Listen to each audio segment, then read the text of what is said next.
ladies and gentlemen, welcome to episode 263 of the Drunk Podcast. I'm here as always, I'm Tyler, and joining me with the man, the myth, the legend himself, Sir Colonel Gables. What's up, buddy? Hey, Tyler, I am doing fantastic. I've finished my week at work. I'm relaxing right now, plus I got stuff to do in Seattle tomorrow, so I am feeling good. How about yourself, man? I am absolutely exhausted.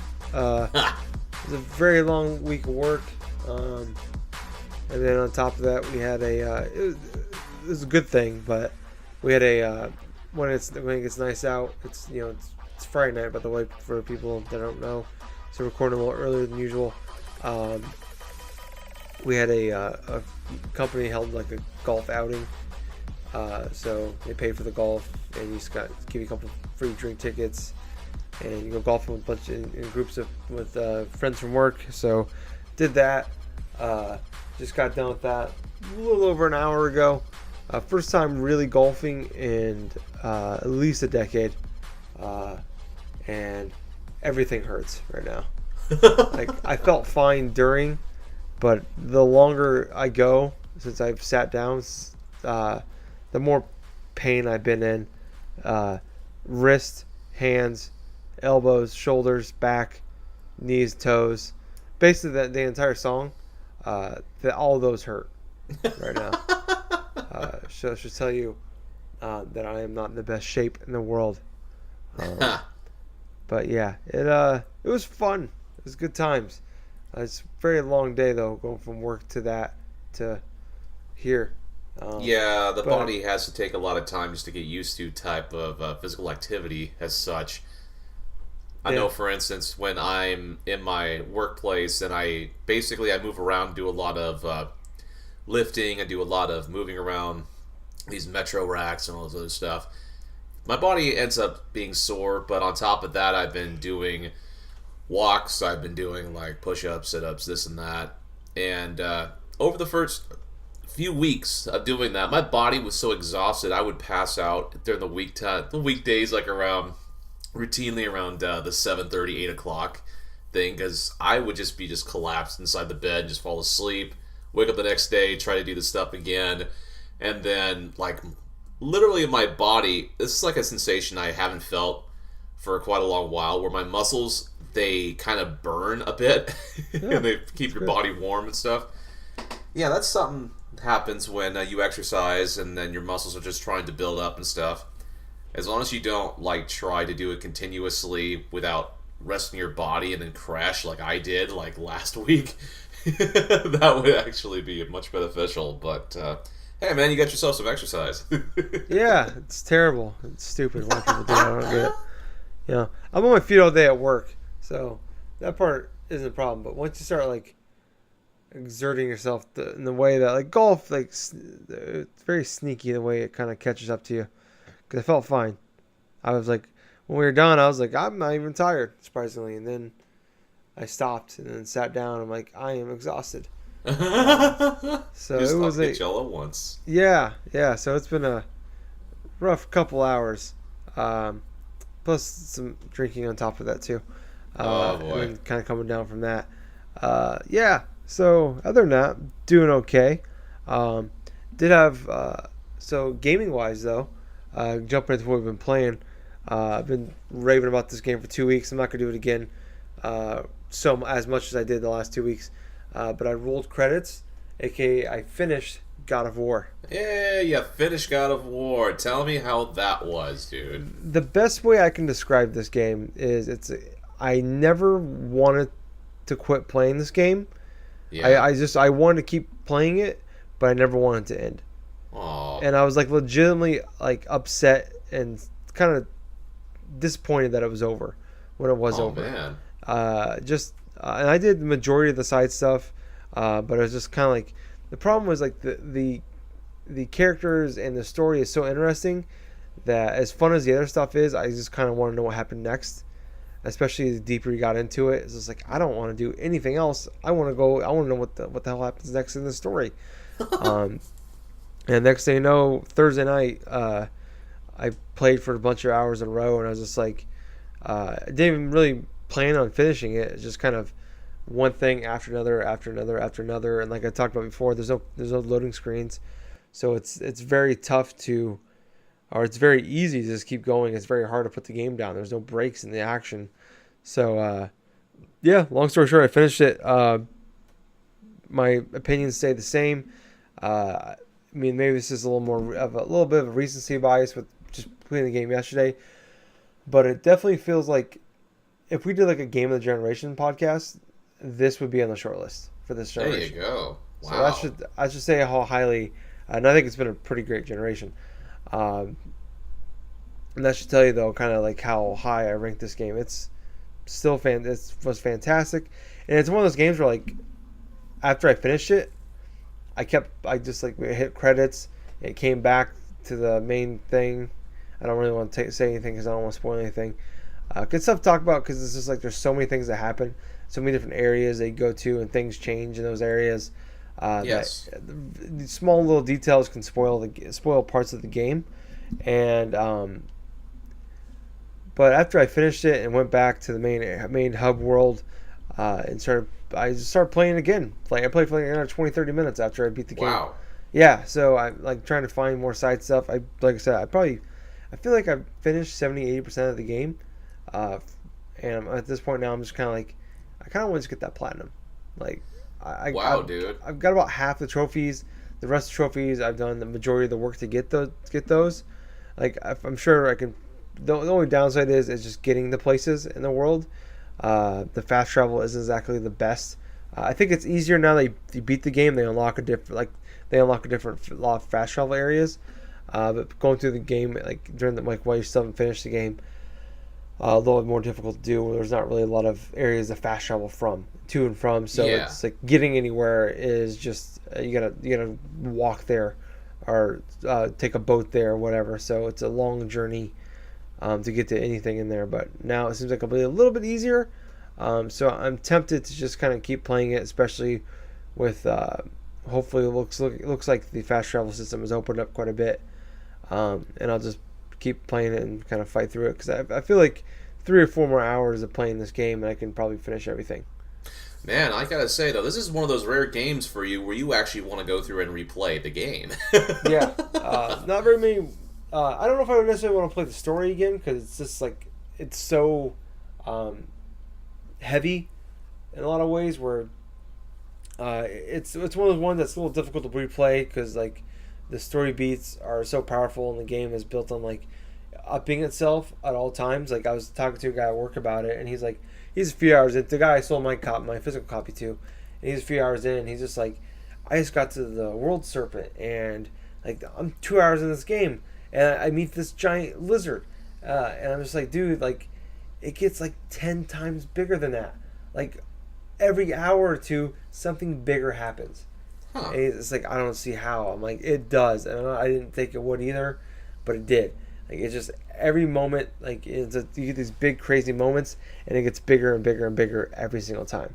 And they do a fantastic job at the end there of kind of leaving it open-ended in a way, like you do what you want to do, but also there is definitely room for a sequel. There's definitely a lot there left where they could probably make another trilogy out of this one fairly easily if they wanted to, and I hope so because the world is interesting. There's a character you get about I don't know, it's hard to say because playing the game the way I played it where I was doing a lot of side stuff, but I would say maybe a third of the way through to halfway through, you get another character. It kind of joins you on your journey, and he is probably the best character in the game. He explains a lot of the history and a lot of the Norse mythology, and the characters in the world, and just like you're just like on a boat going through the world or walking around, and Atreus will ask a question, and he'll just tell a story about the gods, and it's just like he says it he talks about it in a really interesting way that's like I am completely intrigued by this. Like I've gone on Wikipedia now, like reading about like gods and their stories, and to kind of see if they changed anything in the game. It seems like for the most part a lot of it is pretty much exactly how this in the game is actually how it happened. Wow. So yeah, I mean, I don't want to go on another rant about how great this game is, but I mean, it's fantastic, and I don't know if you are curious at all what more opinions I want that might have to say. Just go back the last 2 weeks and listen to me go on about how great this game is, because this game feels like more than just game of the year. It feels like an all timer kind of game. Nice. So yeah, that's exactly the type of game that we need right now at this moment, because there are very few games that are like, well, just like that, sort of like God of War, where it feels like a transitional, sort of like it's just sort of like a generation gap sort of game, to where this is the type of benchmarks inside of a console generation where you have a main focus that's going to help advance like more elaborate storytelling in games, much more grander scale in games going forward. Yeah. It definitely, from what the impression I've gotten from not only watching people play certain parts, but seeing the trailers, seeing the reactions from people, reading them on Twitter, on Facebook, on this and that, and other social media sites, it seems it's universal that people absolutely adore this reimagining of God of War. Yeah. This, even though it is like a continuation from the previous God of War series and stuff, but I will say, by the end of this year, I will have bought and I will have played through this game. And when I do, I would think that maybe we should try to do like a spoiler cast thing about it, because it sounds like the type of game just to try to go in depth with for a good hour or so at a time. Yeah, I'm totally cool with that, because after I finished it, I went and started reading about or listening to interviews with Cody Barlog. He's like the creator producer, one of the head guys of God of War, and talking about like, the ending and the story beats and all that to it. So it's definitely something I'm fascinated with and curious, to read more or know more about. So it's one of those games that's kind of, even after I'm done with it, it still has its hooks to me. So yeah, that's really all I played this week. What about you, Gables? Alright, to continue on from last week, the Poke Warriors way has still been continuing. As of now, I actually have beaten Pokemon X. That's not really a surprise to some people. I know whenever I tell my friends or my coworkers like exactly how many Pokemon games I've played in a row, a lot of the times it's shock, surprise, this and that. But at this time, it feels sort of like, I don't know, it just feels sort of like a routine now, almost, because I've been doing this exact same thing now for about a good solid a month and a half, almost 2 months.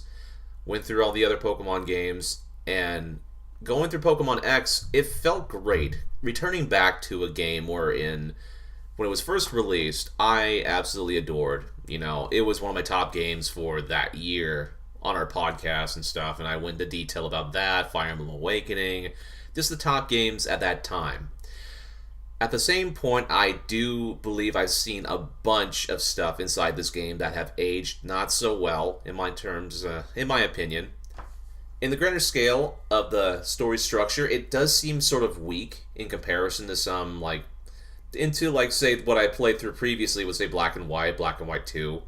Now, I understand that story-wise, story elements inside of a Pokemon game aren't really as focused and as important as the gameplay and this and that. But with Pokemon X and Y, I feel like not only some of the story structure, but also the evil team flair and stuff is really not as fleshed out as it could have been. Towards the end of the game, they tried to focus so much upon the character AZ and the whole ultimate weapon and this and that. I kind of felt, in a sense, it was kind of forced, sort of rushed towards the end part of the game just to put it in there and try to put a little bit more substance where it needed to be. There were some elements which kind of contributed to the whole thing of this ultimate weapon, subtle references here and there, but it just totally felt like it was out of place in sort of this cheery sort of game and everything else, where you're starting with your friends and stuff in this game, and then all of a sudden you just go on your own adventures and do this and do that. But all of a sudden you're introduced into this elements of, you have Team Flare that's trying to take over the legendary Pokemon Xerneas and Yveltal or some, and then try to use their power and stuff in order to fuel this ultimate weapon to just destroy all life, essentially. It's pretty dark in terms of like a Pokemon game, but not as dark as you would think. But gameplay wise, still the same. There's a lot of hand holding towards the beginning of the game that I've noticed. In terms of my team, oh man, my team and stuff, this was very fun just to go through. I chose Fennekin, like I said. I had Fennekin and Squirtle. I evolved them into their full forms, the Delphox, the Blastoise. Then I got my Sylveon. Got an Eevee in the wild, evolved into Sylveon through the Pokemon-Ami. Now, when I got my entire team all organized and stuff, I went towards the later half of the game, basically almost a little bit overpowered, because at the time I reached the Elite Four and Champion, I was well above my mid-60s. As a matter of fact, there were some Pokemon that were in their early 70s before facing off against the Elite Four and Champion. So even with like replenishing items and health stuff, I was able to completely dominate and dismantle the Elite Four and Champion with hardly any effort, really. Other than like say a few spots where I could not cover specific types, like say specific fighting type Pokemon or specific like what was it? Yeah, fighting and then fire types, somewhat.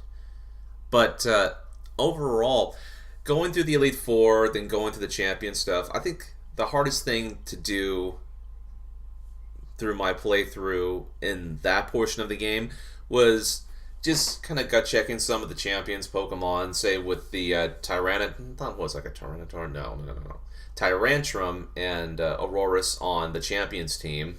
It was sort of a little bit tricky because I accidentally like switch into the wrong Pokemon type, and then all of a sudden they get one-shotted and stuff.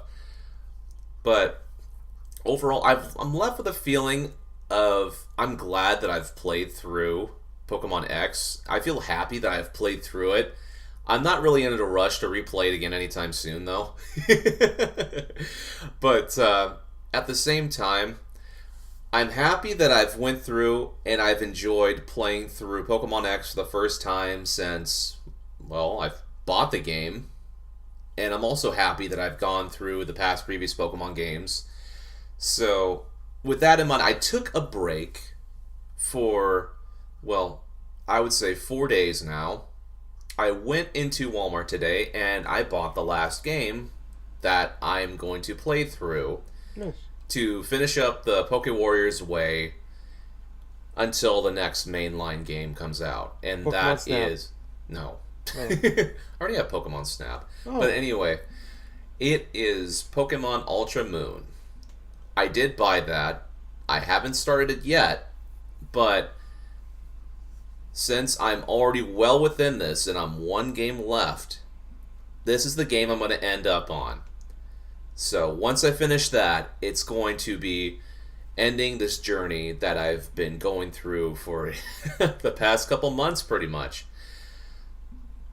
In a way, it's kind of interesting. It's exciting to think about that what started off as a little inkling of, hey, I just want to play some Pokemon games, just turns into this snowball effect of me going through all this process, not only like inside the games, but also in my personal life and this and that. And everything seems to just intertwine into something that has lifted itself to an extent where I feel like I'm in a better place having played through all those games in a row while everything else has been happening in my personal life and stuff, to this extent now where it just feels like something is about to blossom into something crazy. I don't know, man. It just seems really funny that it would be like the Pokemon games and stuff. But anyway, that's pretty much what I had been playing, you know?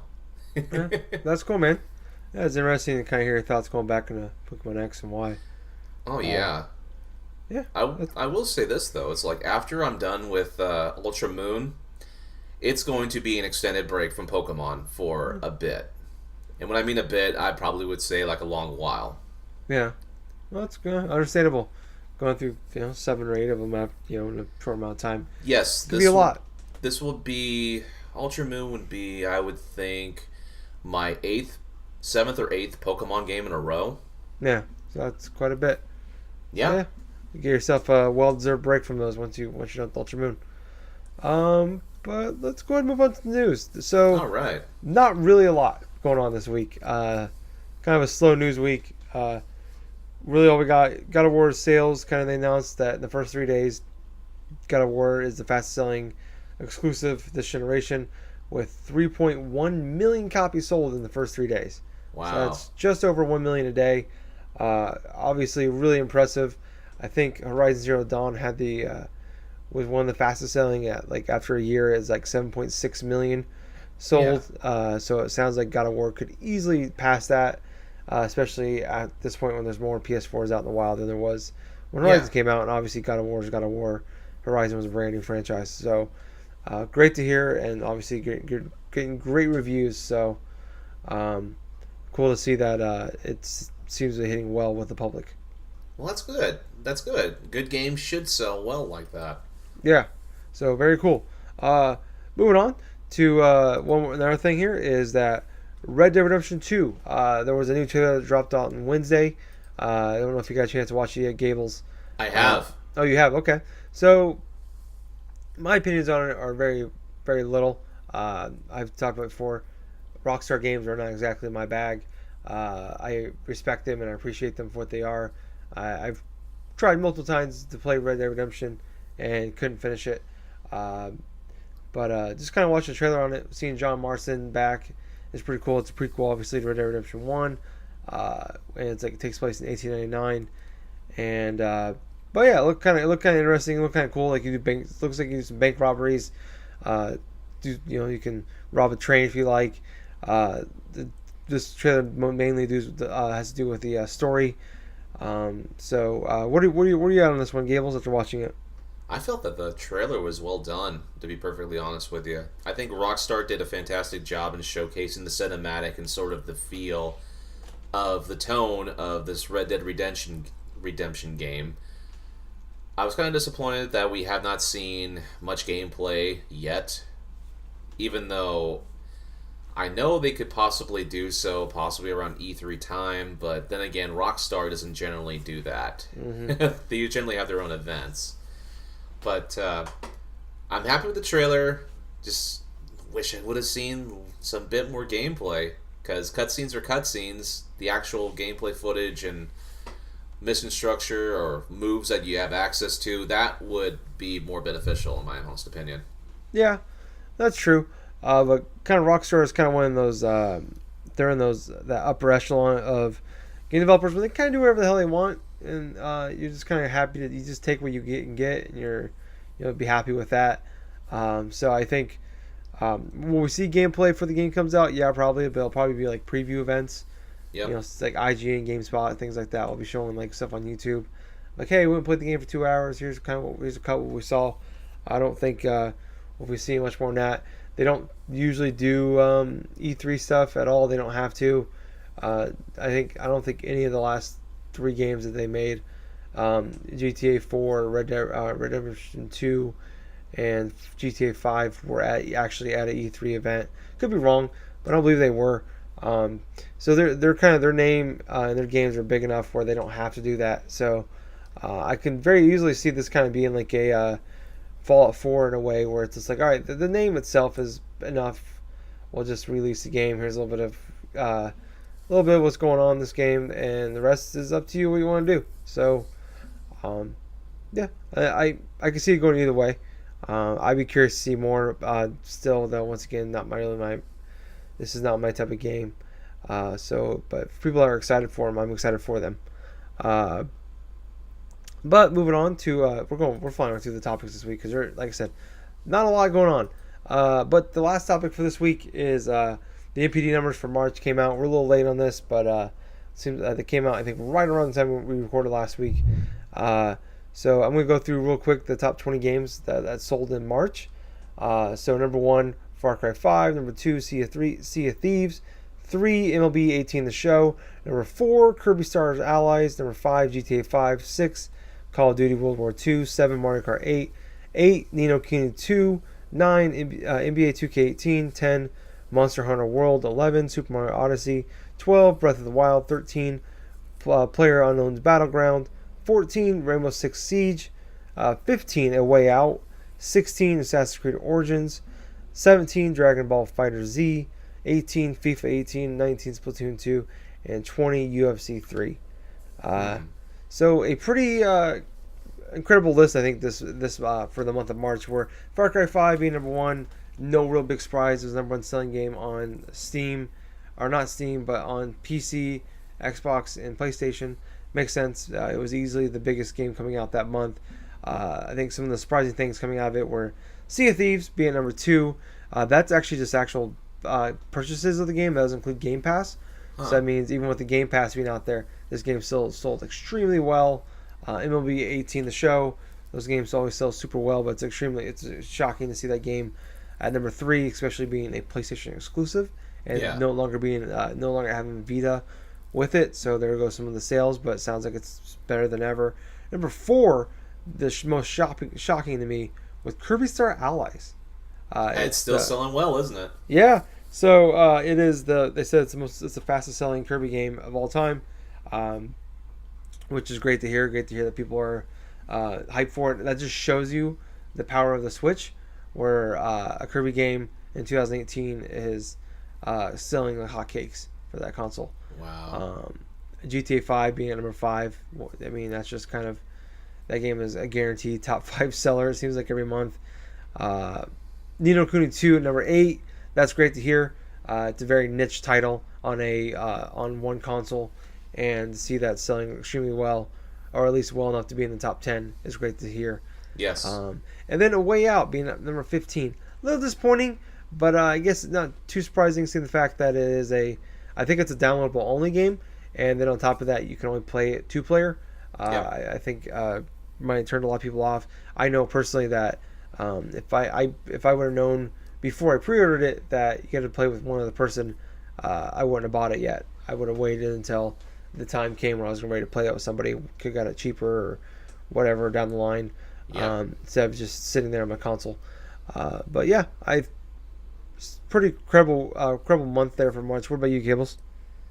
Oh man, yeah, it's interesting to see like the position where Sea of Thieves is at, especially since the launch of the game and like the subsequent like updates that have come out for the game itself. I'm kind of wondering with the Game Pass and stuff how much of those initial sales and stuff were just Game Pass members and not really like the people who actually bought the game itself. Well, this doesn't include Game Pass downloads. This is pure. I know. Yeah, so I kind of want to see those Game Pass downloads though, just to see how many. Well, I think Kirby Star Allies was at 1.6 million sold, and that was number 4. So that Sea of Thieves is probably in the 2 million range for sales, and I'm curious like you to see what the overall people playing it versus the overall people that bought it would be. Well, I tell you though, what else kind of surprised me though is just how high the Kirby game is still selling for Switch. I mean, yeah, that was the last like major big Nintendo game for the Switch over the past like month or so, right until the better part of this month stuff with like Donkey Kong Country, Tropical Freeze, and then like oh boy, there's another couple games that are Hyrule releasing. Warriors. Yeah, Hyrule Warriors Definitive Edition. Those games are re-releasing their Switch ports and stuff this month. So it definitely was surprising to see that. What's not surprising is GTA 5 again. GTA 5, the juggernaut that won't die off the freaking NPD lists, even though it's been out since 2013. Yeah. Almost 5 years. But other than that, though, it's just kind of like what I would have expected, like a lot of the sports games selling for the month, like MLB and this and that. But yeah, not too much surprise. It's just a little quirks here and there. Yeah. So yeah, it's great to see a lot of new faces on that list this month. So it's great to see. I think we had 1, 2, 3, 4, 5, 6 game, 5 in the top 8, and then 6 overall brand new in the top 20 this month, or the month of March. So yeah, great to see that some new fresh faces in there. But yeah, really cool. Let's see what's going on. But let's see. Yeah, go ahead. So let's see right here. Since we are kind of looking for like little bits of topics or something to talk about, since it's about an hour in, we got some time to burn. there was some interesting little tidbits of news that came out over the past couple days, and it involves Nintendo Switch Pro Controller. So Valve, the company that owns Steam and stuff like that, they're currently beta testing the compatibility of the Switch's Pro Controller on their site, and basically they have up the beta stuff for it right now. Haven't tested it myself, but just the element of being able to play the Switch Pro Controller on your PC through Steam, playing through some of the games, say like Cuphead, or like some of the 2D like games, say like Fez or this and that and stuff. I think that's really fucking cool, to be perfectly honest with you, because you got access to not only just the amount of battery life that controller has, but also the aspect of having like a completely comfortable layout with the D-pad, one of the best D-pads I probably have played on one of those controllers. Plus every little bits of the layout itself. So just wanted to bring that up a little bit. No, that's cool though. To see that's being out there. I personally prefer that. If I whenever have the option, I'll use the PS4 controller. But oh yeah, it's great. It's great to see that being an option out there. That shows that once again, that shows the power of the Switch when they're putting it out there that you can start using the Switch Pro Controller, and maybe kind of puts it out there with Valve is getting back into the game making world with buying Campo Santos a couple weeks ago. Firewatch. So maybe that them trying to like get maybe to the market when those games come out to PlayStation, Xbox, PC, whatever.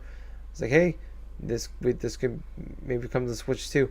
So you never know, really. I mean, I'm just thinking about the possibility of the games that are on Steam right now that would take advantage of, say, the D-pad of the Switch's Pro Controller. I just said before, like Cuphead, like Fez, and stuff like that. But, some of the other games I'm like thinking about, just a lot of the 2D titles, say like the Sega games that they got, the Genesis ports and stuff, would also make good use of it. Yeah, that's true. I mean, the options are limitless with when they go that route and being able to play them on there. So that's cool. That's great. More options for the gamers if you like the Pro Controller more than you like the other two, or the keyboard. Then you get one more option to use. So it seems like a no lose situation and possibly a lot of positives for Nintendo. Exactly. And Nintendo fans. So yeah, that is cool. All right. So another question that I would pose to you, and this is going to be a separate topic right here, is what is the game that you're looking forward to the most by the end of this year? Captain Toad. Captain Toad. That's it, just Captain Toad. Well, I mean, for new games, there's not really a lot of major stuff this year for me. Yet with obviously E3 not coming, but I think the rest of the year it's probably just Detroit Become Human. I think the game that I'm looking forward to the most, and I'm not too sure if it's going to release this year or not, is Metroid Prime 4. The Metroid Prime series has been a frequent thing in my life where it's like I've played through the original Metroid Prime. I have yet to actually beat 2 or 3, but I'm very excited about Metroid Prime 4 because of the direction it's going to be going inside. There are heavy rumors suggesting that it's not made by Retro Studios and it's made by some other developer. We know it's confirmed for Switch. We know that it's in development, but we've seen next to nothing in regards to actual gameplay or the concepts. But I'm excited to see what direction that they go for in terms of just the gameplay and the story stuff. But, that's one of the things I'm excited for. But I'm trying to think, what else? Well, I'm looking forward to Smash, obviously. Yeah. Since that's going to be unveiled during Nintendo's E3. They kind of let that out of the bag. Yeah. Kind of wondering if they're going to be bringing back some of the exclusive characters that were in the Wii U port, or maybe even introduce like some new characters, maybe first party, maybe third party. Cap Toad. Could you just imagine that, like with Peach or something like that, just using Captain Toad as like a little shield or something like that, or just. Oh. I don't know if he's going to be his own standalone character, Tyler. He may be like an assist trophy or like some sort of little like stage, sort of like not just like a stage, but like a little a part of a specific stage. It's like a little event that it cycles through or something. You see Captain Toad or something just flying off in his spaceship or something, or in the background just doing this and that while all the fighters are just fighting on this like battlefield like stage. Not good enough. I want all level 7 Cap Toads. All level 7 Captain Toads just duking it out. 8 Captain Toads on one stage, just battling it out. Yep, that's exactly what I want. Then the final smash is something that's like, time for an adventure, and it just blows everyone out of the fucking... It's the bird from the final boss from Captain Toad. It's the bird. That'd be fun with that. The big These are old all things raven. I'm okay with. Yeah. This is just how it should go. Basically, just make everything Captain Toad, and I'll be much happier. Oh, yeah. Gotta admit, though, that would be fucking funny just to see. Yeah. I'd pay money for that. But anything else you want to talk about before we head out, Gables? Well, let me think right here. I know there's one more topic that I've been wanting to talk about. It's been a while since I put it in, I think, our show notes for, a couple weeks ago. Okay. I'm not too sure if we're all ready for this topic yet, but I'm going to suggest it anyway. Now, a week or so ago, there was a topic that's been circling around Twitter, cycling around certain movies that define you, this and that. Well, gamers actually took it into another retrospect, like in another direction and stuff, and decided to talk about their top 4 games that help define them as like an individual, you know. So, the thing I actually asked inside the show notes, it's like, what are the games that really define you as a person? That, in and of itself, got me thinking a bit about it. Because I've played a hell of a lot of video games, Tyler. Mm-hmm. I'm not going to lie. You're talking to somebody that back in 2008 actually played through over 100 games in the span of a fucking year. But that aside, there are maybe a handful of games I would consider helped me scope and mold and shape into the person that I am, or more appropriately, the type of like person I aim to be in terms of like completionist perspective, or how I problem solve this or that, or how I like advance further in certain like aspects of, just stuff.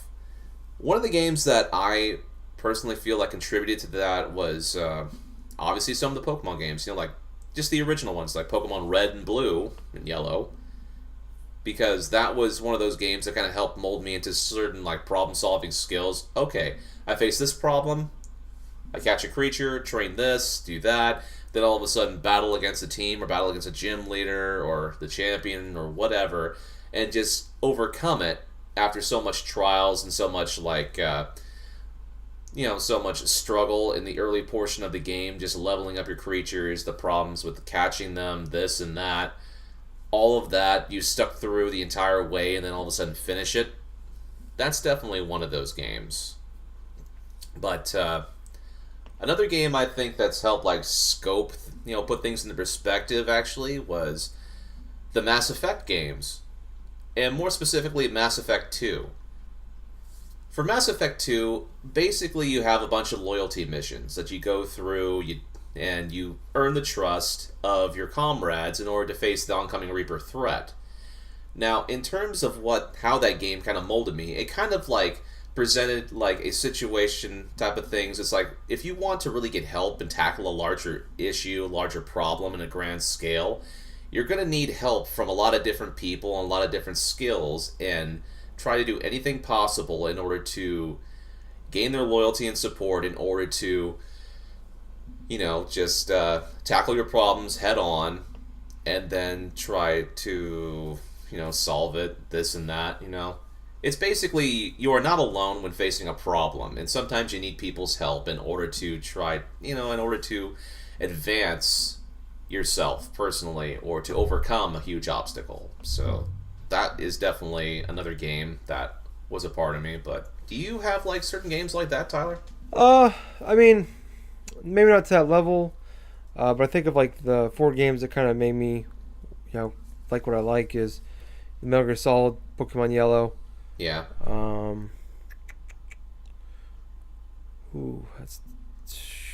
I know, right? It's a tough one to think of. Yeah, I'm just trying to think of something in the middle generation, like I don't know, like Mass Effect, Bioshock, Uncharted. I don't know if I could just pick. I mean, like Last Guardians, one for sure. I put in those 4. I just can't think of what the 4th one would be. Yeah, I know what you mean. I mean, it takes me a while just to think of the games that would be perfect for that type of situation or scenario. I just keep randomly naming like a couple different parts of games that could actually interfit anywhere up on this list. But other than Pokemon Red, Blue, and Yellow, Mass Effect 2, and stuff like that, definitely I would say, oh boy, Chrono Trigger would definitely play a good role in that. And no, it's not like mostly RPGs that help shape and stuff, but it's just the overall experience of that game with the music, the story, everything else swelling together in terms of helping, just kind of like a realization of like some of the bigger picture that life presents, because inside Chrono Trigger, it's constantly like the oncoming like dread or something of lava submerging like in 1999, destroying everything and every creature and things, just basically destroying the entire planet, and then trying to subsequently find little clues from the past or from the distant future or whatsoever in order to just gather all that help and gather all that information together in order to tackle that main issue and stuff. But the last thing I would say in terms of games that have helped motivate, not just motivate, but help contribute to who I am as a person, gosh, it would be, I would say, Legend of Zelda Ocarina of Time. Now, Ocarina of Time, that was a game that I basically took a chance on back when I was a teenager. I wanted WrestleMania 2000. I was waiting months for that game to release, but my Walmart never had it, so I kept getting random N64 games for the grades that I would earn.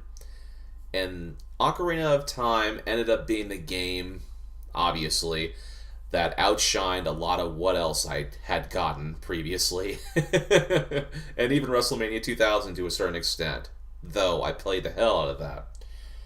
The reason being is the sense of adventure, the sense of risk, and the sense of just fighting against adversity. That's kind of what contributed to like helping me kind of develop as a person as well earlier on. There are elements inside that game where you face your inner self, basically Dark Link inside the water temple I'm mentioning in like exact, where you have to face yourself and overcome like any type of darkness that's within in order to just rise above and just not just accept things for what they are and move on, but just to better yourself personally, pretty much. Because when you get towards the end of Ocarina of Time and you're finally fighting Ganon and then rescue Zelda and all this other stuff, you got this big old sense of accomplishment after such a long journey, so many perils, so many struggles. All of these games that I have mentioned, they all have an an interwoven theme that just helps contributed to shaping me into who I am. And there are a lot of commonalities. Hard work, struggle, all sorts of adversity, but surviving all of those tasks, all of those challenges in order to come out to the bigger picture where I have to put more risk into just going out there in order to advance further and becoming better, not only as a person, but just basically being better in life, pretty much.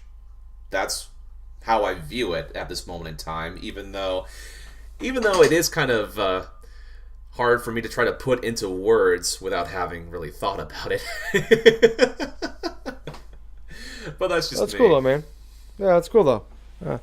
I don't have, like I said, I don't really have anything like that deep. For me, I have the games that like kind of made me like the gamer that I am, but probably Madden would be the fourth one. Yeah, that's no doubt. Yeah, so those are my four. But that's cool though, Gables. Good answers, good reasons why you picked them. But I think that might actually wrap up the show this week. Okay. Yeah. Not really a lot, like I said, not really a lot going on, but it was kind of fun to get some side topics there. But I want to thank you guys for listening. If you want to hear more from us, we do have a Facebook page and group, Drunk Dash Nerds Podcast. Like and join us on there. On Twitter at Drunk Nerds Pod. Follow us on there. On iTunes, Drunk Dash Nerds Podcast. Subscribe, leave us a 5-star review. Please, and a nice comment. We really appreciate if you would do that.